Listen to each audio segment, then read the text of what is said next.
Até aqui o apóstolo Paulo aconselhou ou deu recomendações para o comportamento dos servos, o comportamento dos escravos, para o comportamento dos empregados.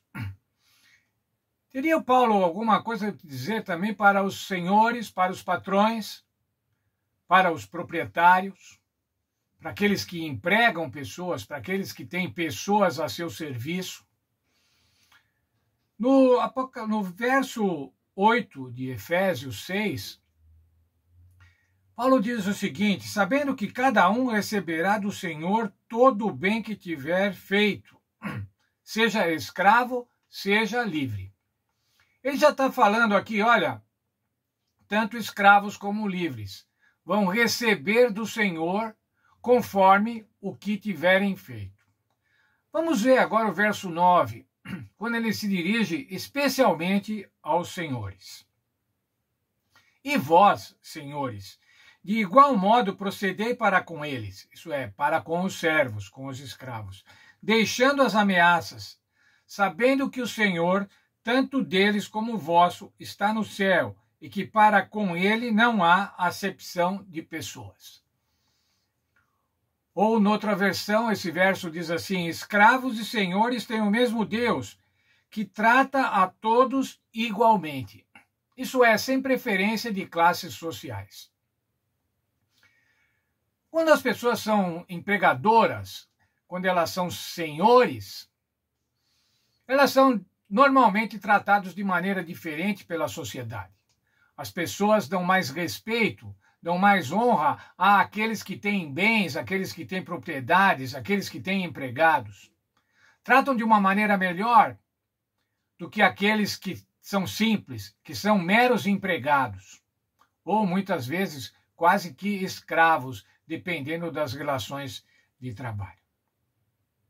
Paulo está dizendo aqui: vocês devem tratar igualmente, do jeito que ele falou que os servos deviam se relacionar com os senhores, ele está falando, os senhores também têm que se relacionar com os servos, deixando as ameaças. Atualmente, hoje, irmãos, existe até legislação para que os patrões não apresentem, não façam ameaças, não façam o que se chama hoje de assédio moral, humilhando empregados. Mas na época de Paulo, com a escravidão, aquilo era comum, as punições, o espancamento, o abuso sexual.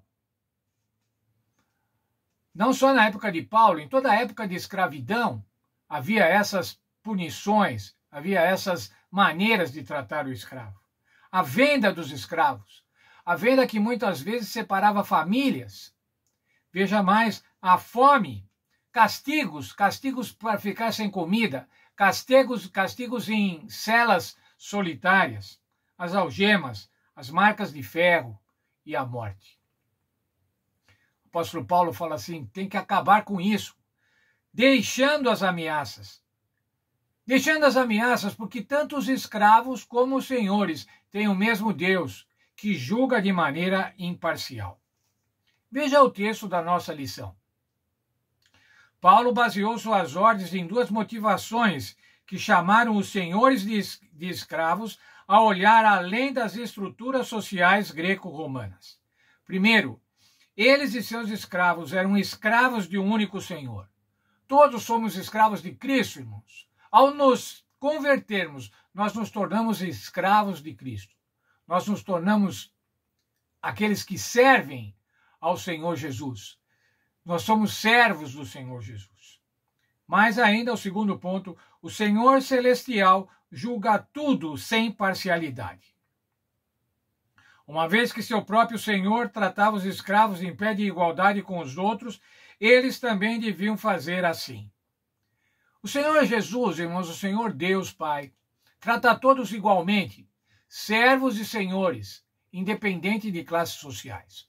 O tratamento do Senhor Jesus para com os seres humanos é absolutamente democrático, é igual para todos. Senhores e escravos, temos o mesmo Senhor.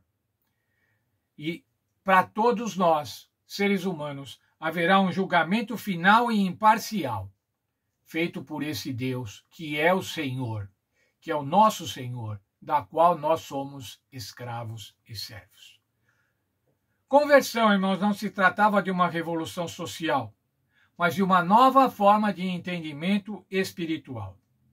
O apóstolo Paulo não estava pregando não estava pregando revolução social, não estava pregando teologia da libertação. O apóstolo Paulo estava pregando um novo relacionamento entre senhor e servo. E para nós hoje ele também propõe um novo relacionamento entre empregados e patrões.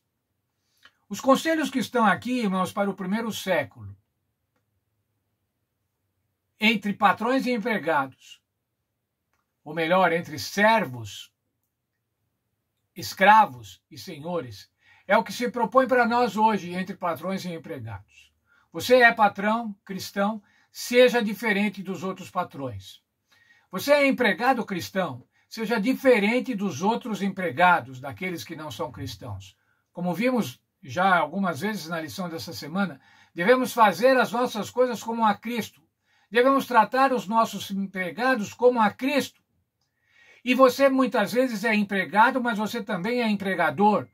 Você tem alguém que lhe ajuda em casa, você tem uma empregada chamada empregada doméstica, você tem uma faxineira. Como é que você trata? Muitas vezes, irmãos, nós enquanto empregados crentes, reclamamos dos nossos patrões e somos patrões, maus patrões, para os nossos empregados, aqueles que nos auxiliam, que nos ajudam. Não deve ser assim, irmãos. Empregados e patrões cristãos devem ser excelentes no tratamento. Por quê? Porque devem tratar os outros como a Cristo, como para Cristo. Que Deus nos abençoe e que nós possamos, na qualidade de empregados ou na qualidade de patrões, de senhores, possamos honrar ao Senhor Jesus no tratamento com as outras pessoas.